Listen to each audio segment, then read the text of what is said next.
Hello everyone and welcome back to the F2 show. I'm your host Fraser Ford and joining me to look ahead to this weekend we have Inside F2 writers Aaron Harper and Lawrence Griffin. We have sports car driver and Formula 2 commentator, the one and only Mr. Alex Brundle with us. Coming up on the show then, Formula 2 heads to Spa this weekend for the first time since 2020. We take a look at what's to come this weekend. Is it crunch time for our championship rivals? Our panel discuss. And we answer your questions ahead of this weekend. Okay, all of that to come then. But we have Formula 2 royalty with us for this episode of the podcast. How are you, Aaron Harper? I'm very flattered to find that you think I'm royalty. I'm all right. It's been a long time without any racing. Well, I say any racing action. I've tuned into Formula E and IndyCar. Well, I recorded the IndyCar because it was on at unsociable hours. But yeah, it'd be good to get back to Formula 2 and where better than Spa-Francorchamps, a classic circuit. Yeah, really looking forward to that. Obviously, a really special guest on the show today, Lawrence Griffin. Excited to get the racing going again after the summer break.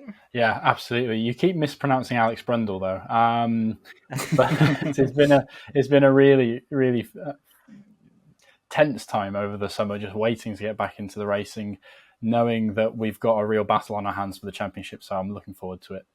Yeah, you and me both looking forward to it. Alex, we'll start winding you up. I'm assuming you're going with you save the special guest until last, right? That's what we do. I was looking around my kitchen for the Formula 2 royalty, to be honest. Presumably they're in a cupboard somewhere.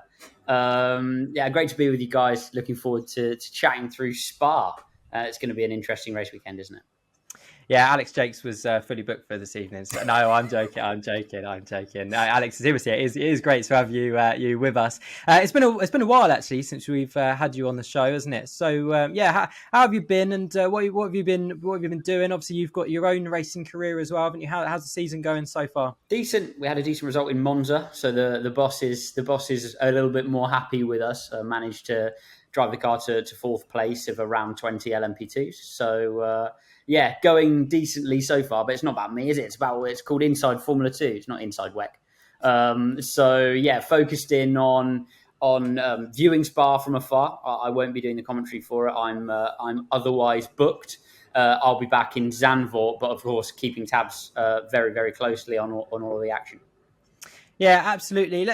Thinking about the season so far then, I mean, what have you made of the season so far? Have you obviously enjoyed commentating on it? And has there really been any standout drivers for you so far this season? It's been great racing, and there was a point of the season where, there have been several points of the season where you thought, Felipe might just run away with it completely. And that's not really occurred throughout the middle stage. The other two drivers that are sort of still in the championship hunt have kept him very honest to the point where we've got a battle through to the end of the season, which is very important. I think that there are, beyond the top three, which would, naturally impressive, but they're both in their second year in the championship. They're delivering those consistent performances through the season. So naturally, not to exclude them, they are impressive. I think we've seen very impressive standout performances from Jack Doohan on occasion, and also a guy who really has impressed me but also confused me is Ayumu Iwasa, and I think he confuses himself sometimes. He delivers these incredible qualifying and race performances, drives off into the distance, and then other times it just doesn't seem to be working out for him. And I would imagine he wishes he could just bottle whatever he's able to achieve when he puts those, 6/10 clear of the field qualifying laps in and just replay it endlessly throughout the season. But it doesn't seem to be the case for him. Yeah, as you say, bags of talent, and I'm really excited to see what he's going to do over the next few rounds, and potentially going into next season as well. Okay, let's take a look at the championship standings ahead of this weekend.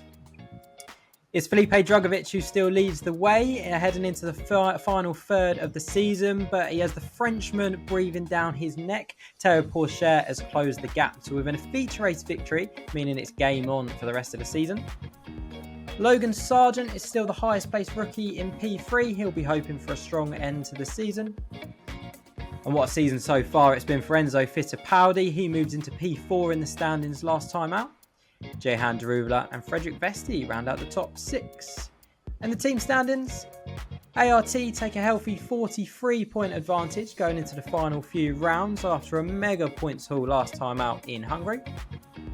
Carlin are their closest challengers, but only a point separates them and MP Motorsport in P3.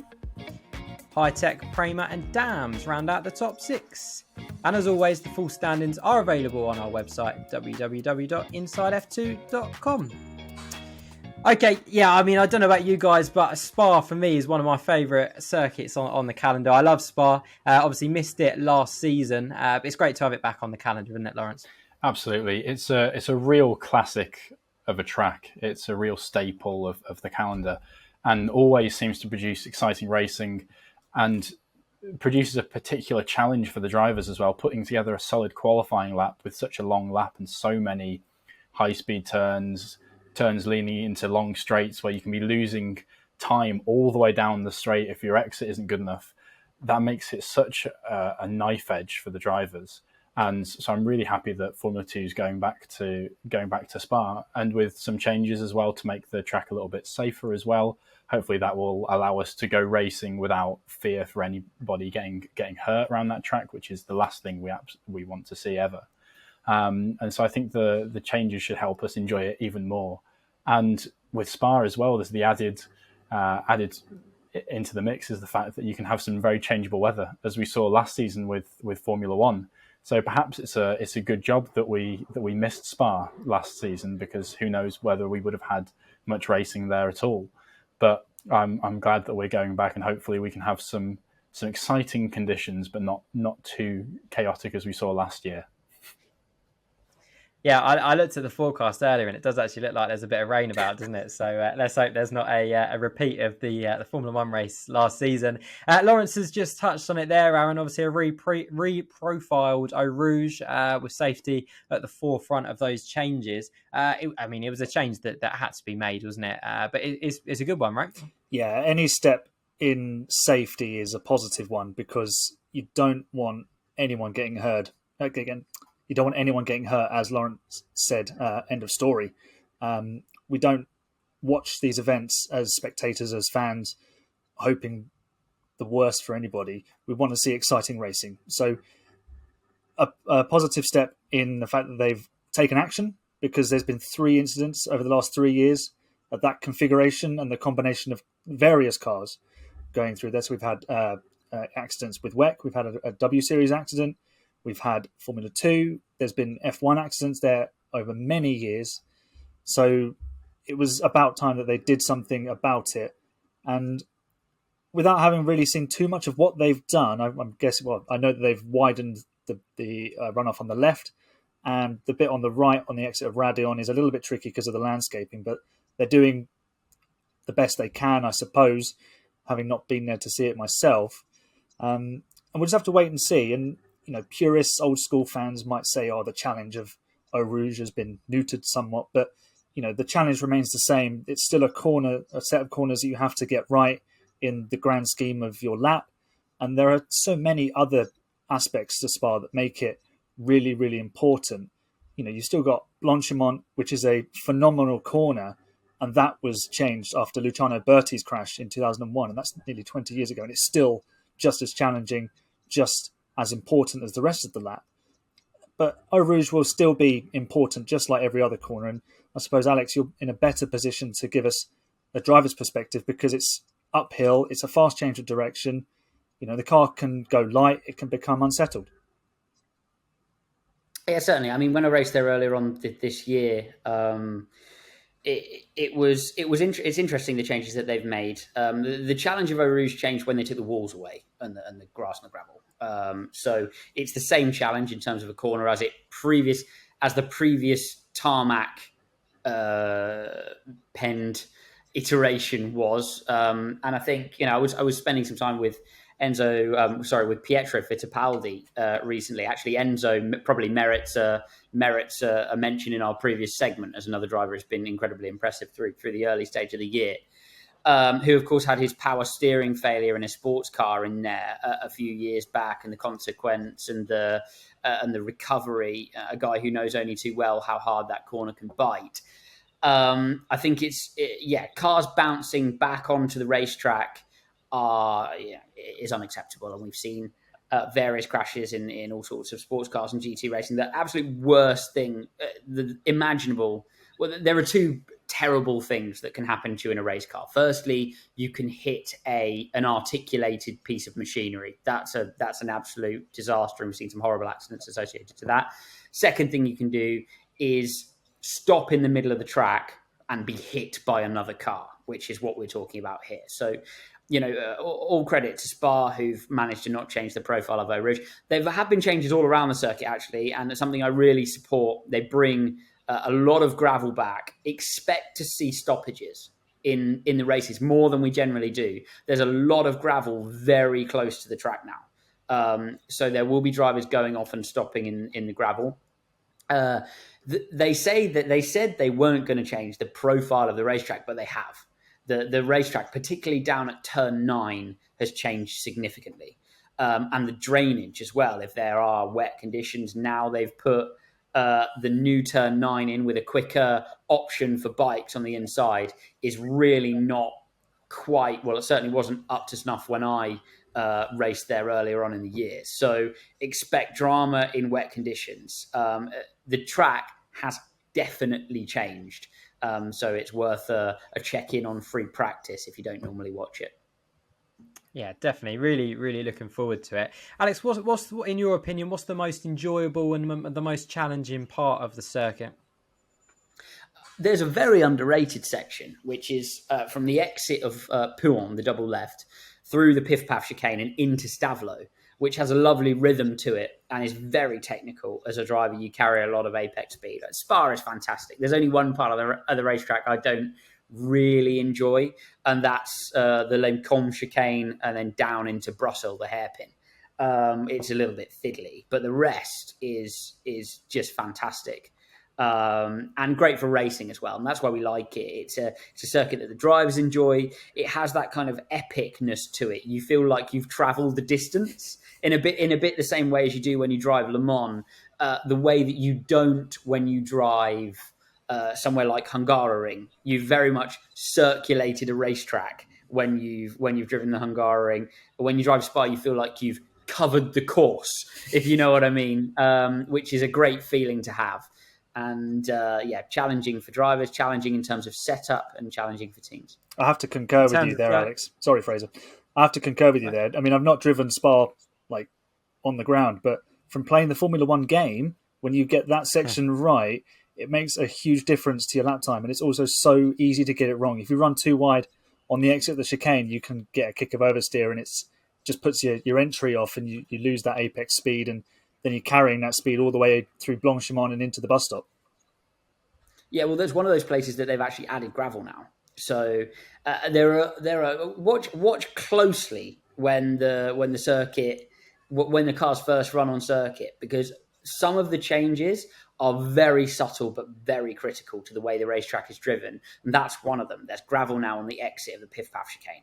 So where you used to be able to escape wide, have a bit of a race over that green tarmac out on the right-hand side, no more. There will be drivers who are so... I mean, you've got to remember, even British domestic series have a bit of a recce over to Spa. It's a racetrack we're all in the rhythm of over so many years.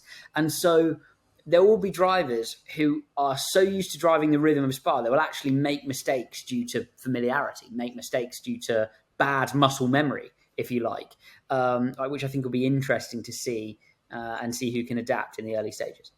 Yeah, really looking forward to seeing Formula 2 cars running riot around the Spa circuit this weekend. Let's talk about the championship battle then. Obviously, Felipe Drugovich, Teo Pourchaire, almost probably, stretching clear of the rest last time out. How important is this weekend and the next 3 weekends, really, Alex, for Felipe Drugovich and Teo Pourchaire? And we'll put Logan Sargent in that category as well, in terms of there's a lot of uncertainty around Formula One seats and the driver market at the moment. Is it as simple as, 3 good weekends for one of those drivers, catapults them into the serious conversations for a Formula One seat, or 3 bad weekends kind of rules them out of a future in Formula One? I think it's a different 3 races for Felipe Drugovich than it is for the other 2, to be honest, because he's not affiliated to any kind of driver program. It's a really weird situation. I mean, he's one of the most experienced Formula 2 drivers of all time, actually, now. And so he's sitting in that role of the driver who has a lot of races behind him and is now, pushing for a Formula 2 championship victory. What will that mean for him? Will it get him a seat in Formula 1? Maybe, but it's going to have to... I think for Felipe Drugovich now, he has to deliver something spectacular. He has to deliver a whitewash through to the end of the year, and it has to be very impressive to really hook in to one of those programs and enter through the side door, if you like, of the driver market. I mean, the other 2, you've got Teo, who has so much help in the governance of Sauber. Logan, Williams, Capito, always saying how impressed they are with him. So those 2 have got to deliver a meritorious performance. It's big for all 3. Nobody knows what's going to go on with Oscar Piastri. Nobody knows where the seats are going to fall. The front of the grid is kind of grid locked out, isn't it? And now all of the jockeying are over those kind of mid-grid seats. So yes, delivery time, isn't it? It really is. It's unbelievable that a driver that has never driven a Formula One race is causing quite a bit of drama in Formula One. But let's wait and see how that unfolds. Lawrence, we speak so often, don't we, about the momentum in motorsport, and particularly in Formula 2. We saw Mick Schumacher in 2020 carry that momentum into the second half of the season, or the latter half of the season, definitely to go on and win the championship. Is that something that Teo Pourchaire has maybe now compared to Felipe Drugovich after the last round or 2? I think so. He's certainly had a good last couple of rounds in France and Hungary, while Drugovich and particularly Logan Sargent have had a really, really tough time of it and just have struggled to accrue the points that Pourchaire has.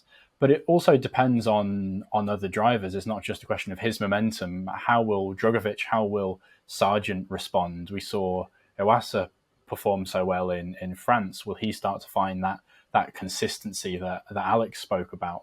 So there are so many factors thrown in there. And I think although he has some momentum, all of the other drivers had that chance to have the summer break and sort of reset going into the next round in Spa. So I think it will be game on again. All of the top 3 will be coming out guns blazing, and it'll be I hope at least it'll be a proper battle to the finish. And we talk about how Pourchaire, how his chances are for a Formula 1 seat in the future. I think having a proper battle with Drugovich and winning in a season where there's someone as talented and as experienced as Drugovich as competition, I think that can be a really good thing for Pourchaire. If Drugovich completely goes off the boil and fails to score points and Pourchaire wins, it doesn't quite give it that level of prestige. So I think for all the drivers, not just for us spectators, I hope that they'll all turn up in a big way and there'll be a proper fight towards the end of the season. Yeah, completely agree. Looking forward to seeing those 2 really, really battle it out. I think that'd be great from a fan's perspective, definitely. Aaron, a few other drivers with momentum. We've already mentioned Enzo Fittipaldi, obviously in a great vein of form at the moment. Frederick Vesti with a bit of momentum now as well, and obviously Ayumu Iwasa as well. There's 15 points separating Enzo Fittipaldi in P4 and Yuri Vips in P10. I mean, that shows how competitive Formula 2 is, doesn't it? I guess any one of those drivers will fancy their chances of a top 5 finish, right? Yeah, like you say, momentum is well talked about within sport, and you're either riding its wave or you're searching for a way to build it as you go through your competition.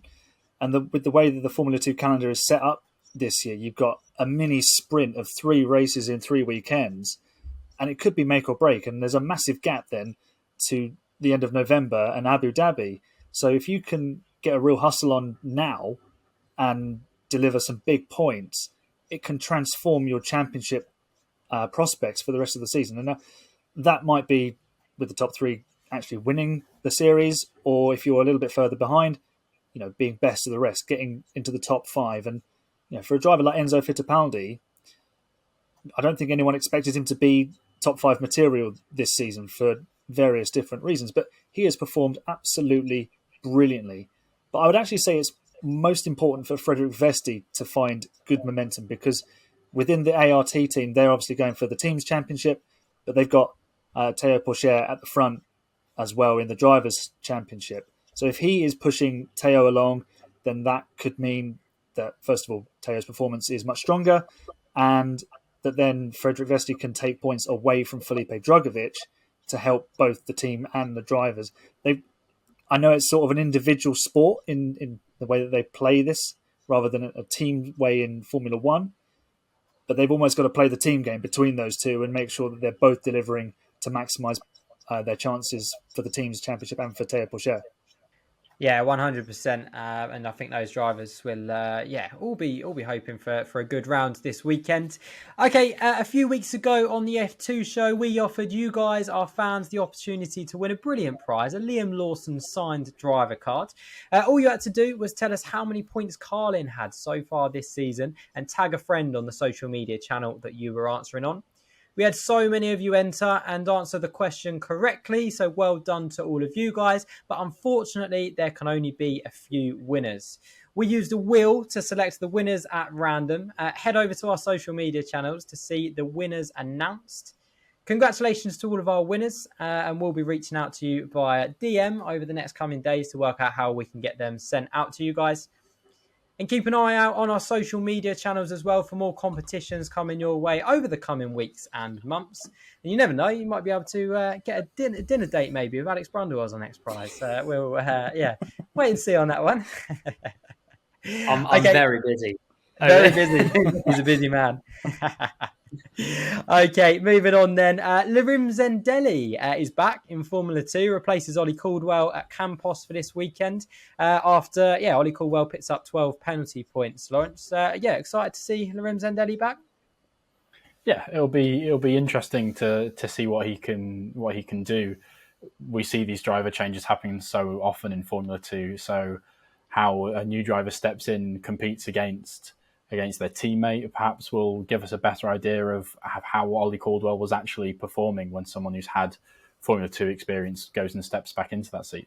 Yeah, excited to see him back this weekend. Alex, it's a debate we've had a few times on the show this year, so I'm interested to get your take on it. Should drivers be receiving a penalty point, penalty points on top of the 5-second penalty that they're receiving in race for track limits? Is that a little bit harsh to give them a penalty point as well? Obviously, from a driver's perspective. Yeah, I was going to chip in. I thought the question might come. I was going to chip in. I don't think it's fair. What you're talking about there is a competition point for me. You're not really talking about an indiscretion. You haven't necessarily directly affected anybody else's race. It's a little bit like disqualifying Roger Federer from Wimbledon for faulting too many serves, isn't it? The penalties are there for a reason, because the tracks don't have enough gravel around them. That's the reason they're there. But the drivers fall foul of them. They're trying to run the cars to the absolute limit. Yeah, if they get the penalty. But I don't see why they should lose the opportunity to compete in future rounds. No. It's a difficult one, isn't it? And we had loads of different opinions on it so far this season. A few people saying that they're professional drivers and they should be able to keep the car within the limits. But yeah, for me as well, it just seems a bit hard. One or the other maybe. I mean, the 5-second penalty in race seems pretty sufficient enough to me. But to get that on top of and Ollie Caldwell. Majority of his penalty points this season have been for track limits, which it is a shame to see him miss the round, isn't it, Aaron? Yeah, and when you say it like that, he's just strayed. It could be as much as 1 millimeter every time, and it adds up to a total of 12 millimeters that he's gone too far, and that's not really. I know this is probably going to annoy a few people. That's not in the spirit of racing or the rules. That's not how they're supposed to be applied. If someone's making obvious Fernando Alonso style corner cuts and breaking rules, and if you've done something that's worthy of penalty points, then fair enough. If you like speeding into the pit lane, it's a slam dunk. It's a safety issue. If you go too fast, that's it. End of story. But track limits, as Alex said, the gravel is there to stop drivers exceeding the track limits and taking liberties. Should be there. They're at Spa now, as you've given us the inside scoop on that. Yeah. So the gravel should be there to stop the drivers doing this. And then there'll be nothing to argue about because you know where the limit is. And if you go past it, you're punished anyway because you pick up a puncture, you go off, you spin, you're out of the race. If you're allowed to do it, if you allow them to do it, they're going to do it at the end of the day. At Aaron Harper 41 on Twitter, if you disagree with him on that. Come at me. I don't. I'm right behind you. I mean, realistically, the tracks, the circuits need to punish the drivers inherently for making these errors, and then that would save us a whole lot of paper, wouldn't it? I mean, you're looking at every single Formula One driver on the grid last year received a track limits penalty at some point. So either your contention is they're all rubbish and incapable of driving, or they're shooting to get their cars within millimeters of the limit because that's the fastest way around. And goodness me, sometimes they miss. So it's a part of the sport. It's a nice Band-Aid to punish the drivers, but with penalties for missing the track limits. But we need to progressively move towards circuits that are, while remaining safe, naturally defend their own limits. Yeah, completely agree. And I hope we see that moving forwards because we don't want to see drivers missing rounds. For things they've already been penalised for. So, okay, let's stick with Campos then. Obviously, Ralph Boschung missed the last few rounds due to injury. Absolutely gutted as well because we're big Ralph Boschung fans. I know Jim Kimberley's a big Ralph Boschung fan as well. How frustrating is that for him, Aaron? He had such a good season last season, didn't he? Obviously hoping to see him back over the next few rounds, but not sure it's looking that way at the moment. No, I mean, I did a little bit of research before this about his injury. So if you just bear with me a moment, I'll read it. Facet joint syndrome, this is for anyone who's not aware of what Ralph Boschung is suffering with. It's an arthritis-like condition of the spine that can be a significant source of back pain and neck pain. It's caused by degenerative changes in the joints between the spine bones. So the cartilage in the facet joint can break down and become inflamed, triggering pain signals in the nearby nerve endings. Medication, physical therapy, joint injections, nerve blocks, and nerve ablations may be used to manage the symptoms. Chronic symptoms may require surgery to fuse the joint. So if you look at that, you can instantly understand exactly how discomforting that would just be in everyday life. A real mainstream example of someone having an injury that debilitated their home life is Andy Murray with his hip. So, these are competitive sportsmen, but they have to put their long-term health first. And let's say Ralph, the crash he had at Baku, he was very lucky to escape from that. But that's where we're very fortunate that we have the HANS devices and the halos and all these safety improvements that have come. And we spoke about safety earlier. And sometimes you just have to take the situation into your own hands. And it's really frustrating for Ralph because he was driving so well last year, as you said. He had a really strong start to the season. He had 2 fourths and a P3 from the first 6 races. And then he had the issues with the neck. And also Campos have suffered from this because they were getting a reliable performer and a really solid benchmark for Ollie Caldwell, who is a rookie. So that is, that distorts the picture of where his development is. Yes, they've brought in Roberto Meri, but he's been out of the picture for a little while.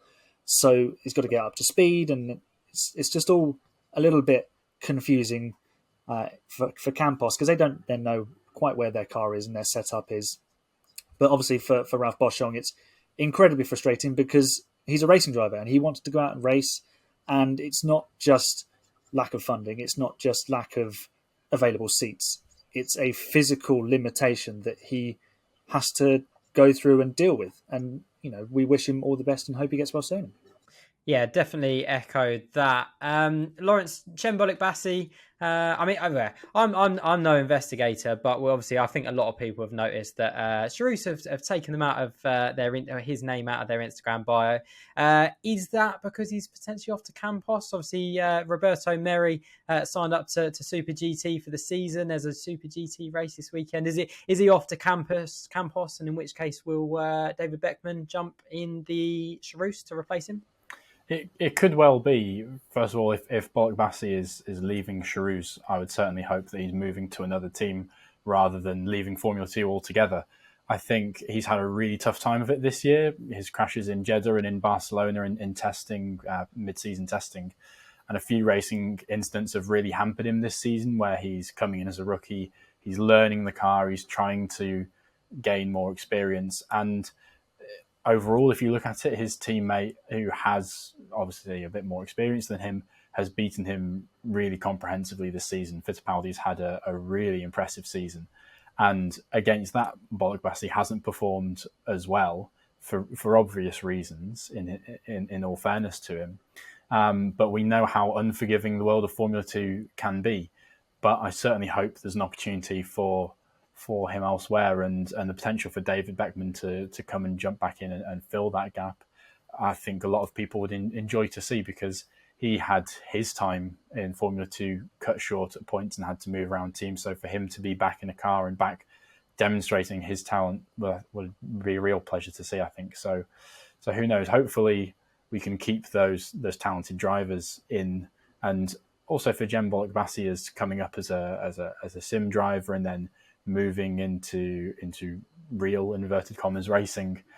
It's a really interesting sort of project, and it would be unfair for it to end now before he's had the proper chance to prove himself. Yeah, Aaron might have raced against him back in the day on the F1 game. Lawrence, would it have been harsh on Bolek Bassi if would it be harsh on Bolek Bassi if he was to be dropped completely and didn't have a seat for this weekend, potentially the rest of the season? Would that be harsh, or he's done all right this season, no? Yeah, like I said, it's hard to judge because he has had a couple of incidents, and those crashes, particularly the crash in Jeddah so early on, and it's such a hard impact. How that affects your confidence as a driver is something that I will never fully be able to appreciate, especially as you're starting to build up that experience. So it feels like he hasn't really had a fair run at it, particularly this season, and so I think it would be quite harsh. But again, harsher decisions have been made in the sport. Yeah, let's wait and see. I guarantee, by the way, that when this podcast is released, there'll have already been an announcement saying that he's gone here, etc. And we've got it all wrong. So yeah, let's wait and see on that one. Question time, Aaron. I think you've got a few questions. Is that right? Yes, I've got a couple of questions for Alex. So the first one's a two-part one, and you'll be pleased to know the second one is much more straightforward. The first one is, which driver have you raced with or against that you thought was certain to end up in Formula 1 but hasn't? Or have you met a sports car driver since you graduated from the junior Formula that has made you think that they have the skills to go into Formula 1? Oh, so many. So many. Yeah, there are about, I would say I could make a Formula 1 grid of sports car driver. Maybe I'm just deluded. I don't know, but I feel but I've seen drivers come back and forth from actually, LMP2 to Formula 1 and back again. K-Mag is the one which jumps immediately to mind, but there have been others. Fernando Alonso had a go once. Guys like René Rast, Robin Freins. You look at the guys who have jumped in cars, and René Rast just wins everything he's ever done. It's very interesting. I was talking to somebody about this the other day, and that you'll really hang on to those guys. You'll be about the same as them for almost an entire season sometimes, and then they have a couple of moments where they pull out a lap, and it's like, how did that happen? Like, what where did that come from? And those two guys I've just noted are two of those guys. Felix Rosenqvist is also excellent. Antonio Felix da Costa, I believe, deserved an opportunity in Formula One. So yes, so many.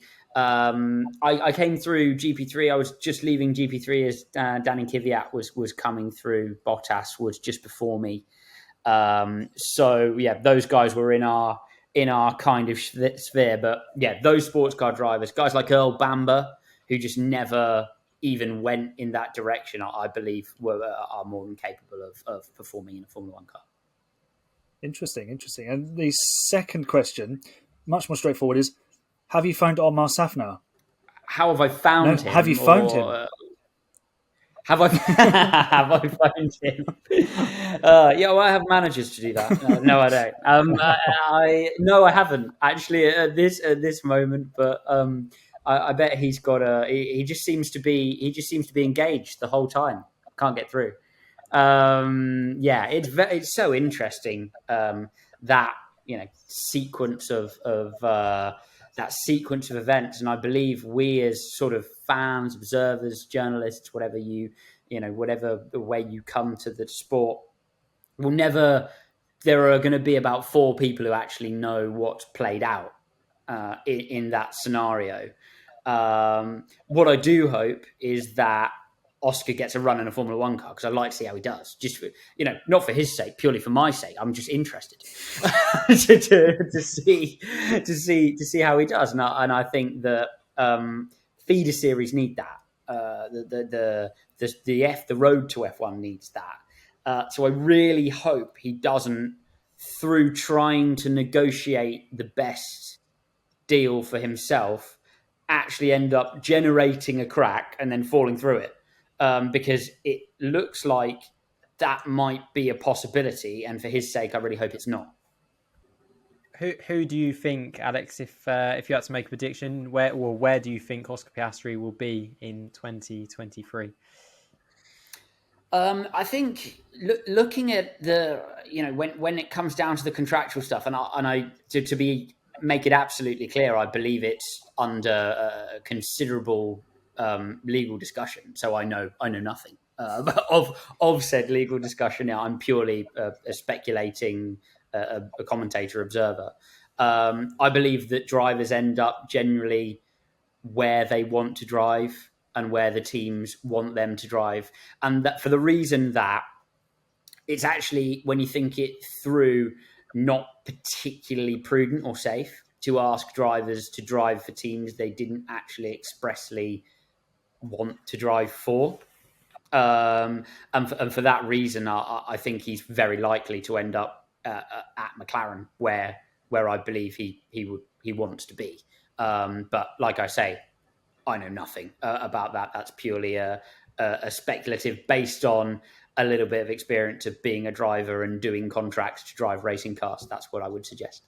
Yeah, it'd be a great benchmark to go up against Lando Norris in his first season as well, wouldn't it? So looking forward to seeing how that unfolds. Okay, that's all we have time for today. My thanks to Alex, to Aaron, and to Lawrence for joining me on today's show. If you've enjoyed the show, make sure you give it a like, subscribe for more Formula 2 content. Let us know what your thoughts are in the comments, and let us know on social media as well. # the F2 show. But from me, Fraser Ford, and all of us here at Inside F2, we'll see you next time.